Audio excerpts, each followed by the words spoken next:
Imagine a boat, not floating on the water, but found wedged inside a sea cave. Not a small skiff or a battered canoe, but a 30-foot vessel, its hull scarred and encrusted with barnacles, situated in a cavern so remote that a team of seasoned surveyors needed specialized equipment to even chart its location. The paradox of the discovery was immediate and unsettling. A boat belonging to a man who had vanished 8 years prior, now sitting in a place it could not possibly have reached by the natural forces of the ocean. This was the scene that greeted a pair of curious fishermen on the treacherous Mistcliff Coast. A discovery that reopened a cold case and finally began to answer the horrifying question of what happened to the adventurous traveler, Jasper Reed, a young man of 25. Full of an uncomplicated hope for the world, Jasper had vanished without a trace. His disappearance initially attributed to the indifference of the wild and unforgiving landscape. His story, for a long time, was a simple, tragic tale of a man lost to the sea. But the discovery of his boat changed everything, transforming a mystery of nature into a crime of profound human malice. Jasper Reed was a traveler by trade and by spirit. He was not a professional adventurer or an expert mariner, but a man who found joy in the quiet solitude of the outdoors.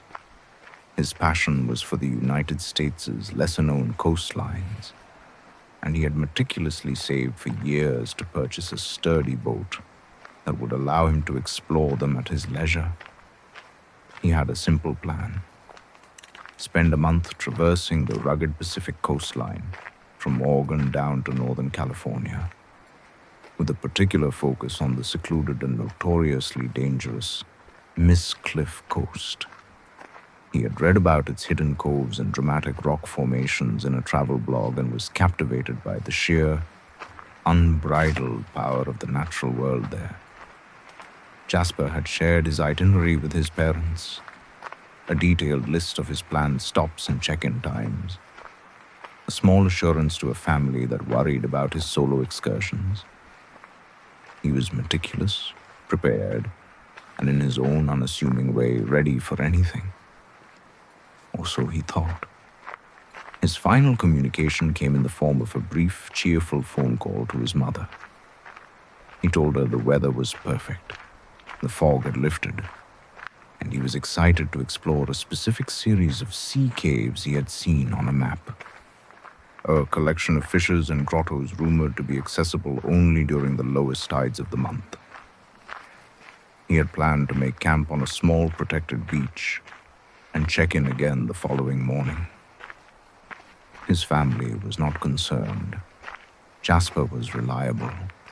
He was not prone to recklessness. The call lasted less than 5 minutes. Just a quick reassurance and a promise to send pictures when he had a stable connection. It was the last time anyone outside of his immediate presence ever heard his voice.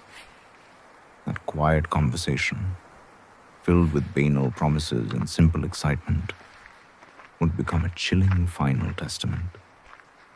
The call was the end of a known timeline and the beginning of a terrifying void.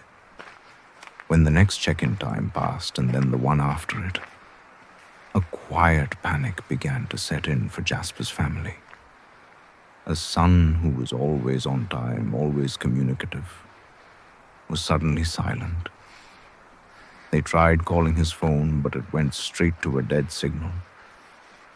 They called the local sheriff's department, who, accustomed to the quirks of solo travelers, initially suggested he might have just lost service or had a dead battery. But the family's growing dread was infectious. They insisted that something was wrong, that this was not like him. The authorities relented, and the initial search began with a grim, perfunctory air. The search operation was a monumental but utterly futile effort. The Mistcliff Coast was a vast, sprawling expanse of wilderness where the land and sea collided in a perpetual, furious battle. Police, search and rescue volunteers, and Coast Guard units were deployed. Helicopters with infrared cameras flew in grid patterns over the dense coastal forests. Ground crews trudged through the muddy, uneven terrain, calling his name and looking for any sign of a trail or a campsite. The Coast Guard searched the churning waters for any sign of his boat, or, even more grimly, any piece of debris from a capsizing. They found nothing. The sheer scale of the landscape seemed to swallow every effort. It was as if Jasper had simply blinked out of existence, his boat, his gear, his very physical presence dissolving into the heavy coastal mist. Initial theories were numerous, but proved unsatisfying. The most common was that he had a sailing accident. Perhaps a sudden storm or an unexpectedly large wave had capsized his boat, and he was swept out to sea. This was a plausible but unproven theory, as no debris field was ever located. His boat was a sturdy, well-equipped vessel, not a flimsy kayak. If it had capsized, it should have broken apart or at least left some floating remnants. His bank accounts showed no activity, and his personal and professional relationships were all stable, making the idea of him running away a non-starter. The police had no choice but to conclude that he was lost at sea. It was a common, if tragic, conclusion for a place as dangerous as the Mistcliff Coast. A quiet, somber memorial was held, and the official active search was called off. The case was marked as a presumed death, and the file was tucked away, growing colder with each passing season. The seasons passed, turning into years. 1 year, then 2, then 5. The memory of Jasper Reed's disappearance faded into the background of local history. A ghost story told in hushed tones to warn tourists about the dangers of the coast. The police department's cold case file was a thick manila folder, untouched for years. It was a familiar pattern for so many disappearances. An initial flurry of activity, an exhausting search, a failure to find anything, and the slow, painful creep of time that turned a tragedy into a forgotten footnote.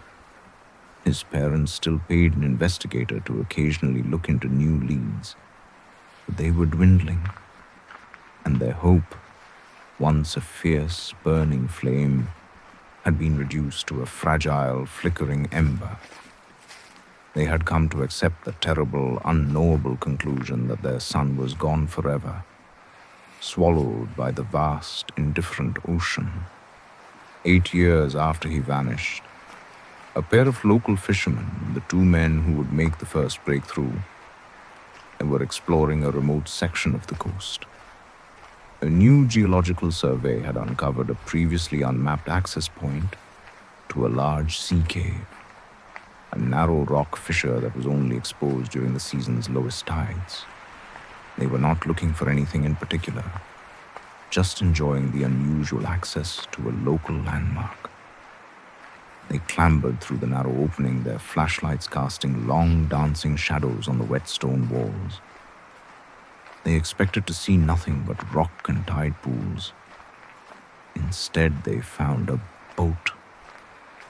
It was a surreal sight.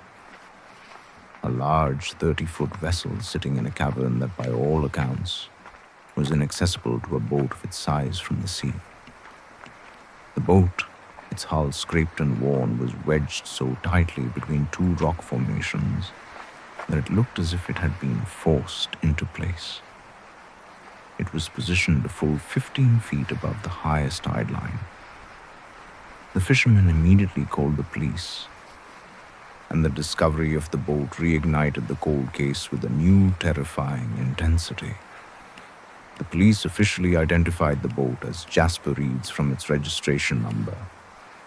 The barnacle growth and water damage confirmed that it had been in the cave for years. A derelict, silent witness to some unknown event.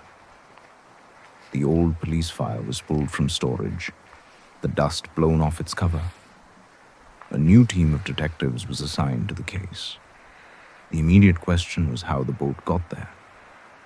It was physically impossible for it to have been swept in by a rogue wave or an unusually large storm surge.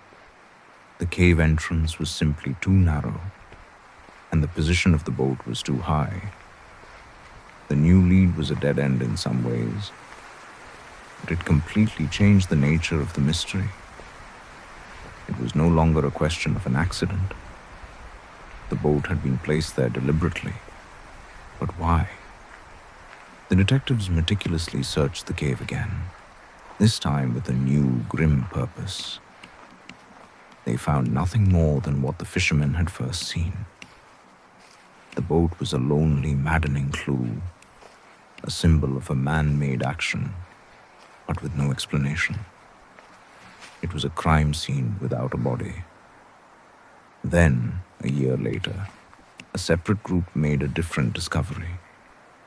A geological team armed with new LiDAR technology was mapping the subterranean rock formations of the coast.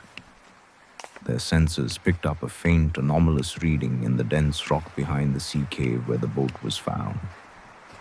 They located a tiny, inconspicuous fissure in the rock face, a crack that was almost invisible to the naked eye, leading to a narrow, winding tunnel.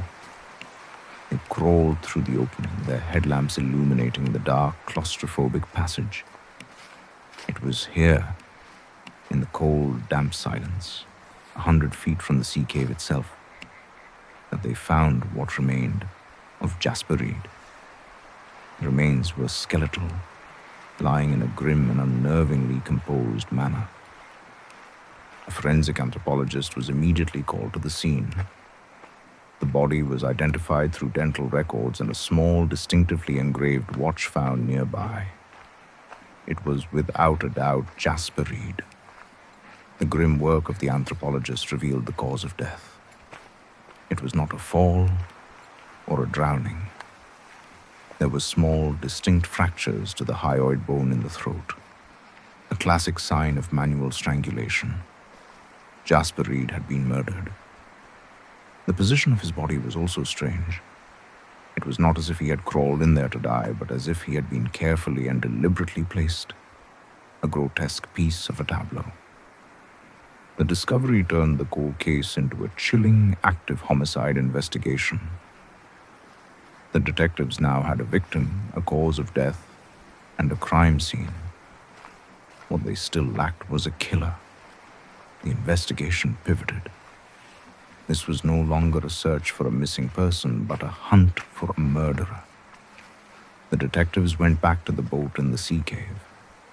They conducted a meticulous forensic examination of the vessel, a process that had been a formality years before. They found a single small scratch inside the hull, a microscopic divot that contained a tiny synthetic fiber. Forensic experts analyzed the fiber, finding it was a unique type of rope used by local fishing operations. It was a common item, but its specific composition narrowed the field. The detectives went back through all the records from the initial investigation, looking for anyone with a connection to that specific area of the coast who had been dismissed as irrelevant. They focused on those who lived near the sea caves. One name stood out: Elias Thorne. He was an old, reclusive man who lived alone in a dilapidated shack high on the cliffs overlooking the sea cave.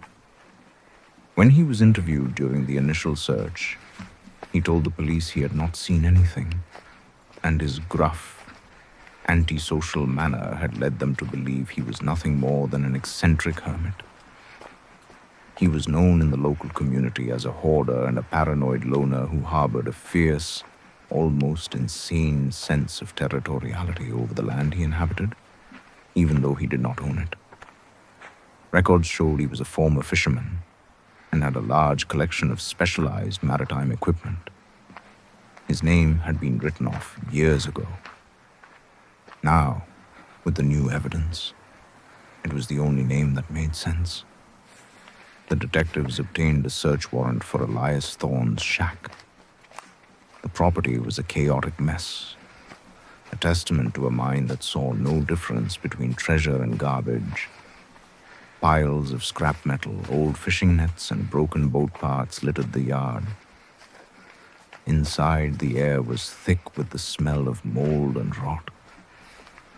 The police methodically worked their way through the home. They found nothing at first, just an endless labyrinth of junk. But in a hidden crawl space beneath the floorboards, they discovered a locked wooden chest. Inside was the most damning collection of evidence imaginable. Jasper Reed's waterproof backpack was there, his camera with the memory card intact, his waterlogged but recognizable cell phone, and his travel diary. These were the trophies of a killer, things he had kept for himself in the years since the murder. The digital evidence from the camera was the final devastating piece of the puzzle. The last picture on the memory card was a blurry sideways shot, taken from a low angle. It showed the legs of a man, his boots caked in mud, and a brief out-of-focus shot of a man's torso. Forensic analysis and a quick cross-reference with the old photos of Elias Thorne confirmed it was him. Jasper's diary provided the motive. The last entry was brief.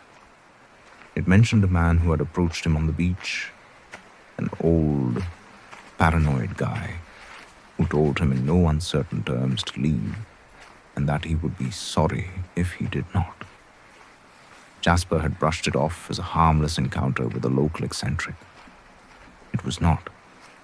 It was a chilling foreshadowing of his fate.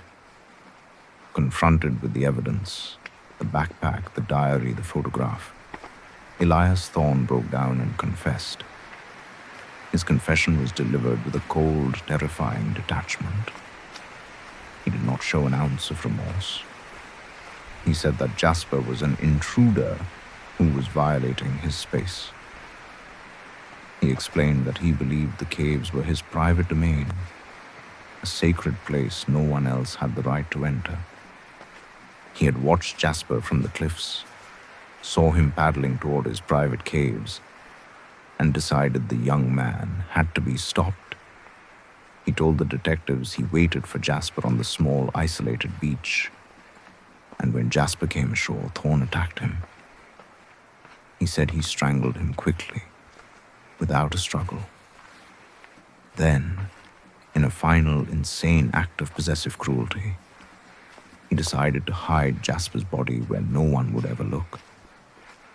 He dragged the body through the narrow fissure he had discovered years ago and placed it deep within the tunnel. He then, with superhuman strength born of madness, used a series of ropes and levers to haul Jasper's boat through the same impossible passage and wedge it into place, a silent, macabre monument to his perceived victory over an outsider. The boat was his perverse signature, his way of making the disappearance into a puzzle only he knew the answer to. Elias Thorne was charged with first-degree murder. His defense team attempted to argue for insanity, citing his paranoia and hoarder mentality.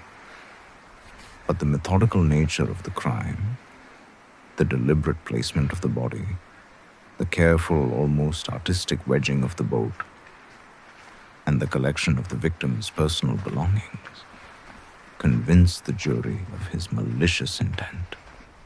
He was convicted and sentenced to life in prison without the possibility of parole. His banal, self-serving reason for ending a life was a chilling testament to the random and senseless nature of evil. Jasper Reed, a hopeful young man who wanted to explore the beauty of the world, died for no reason. He did not succumb to the dangers of the coast or the unforgiving sea, but to the festering malice of a man who saw a gentle explorer as an intolerable trespasser. The boat, once a symbol of adventure and freedom, was transformed by a killer's hand into a morbid, hidden tomb. The true horror of the Mistcliff Coast was not the cliffs or the unforgiving waves, but the darkness that lay dormant in a single human heart, waiting to strike at the slightest provocation.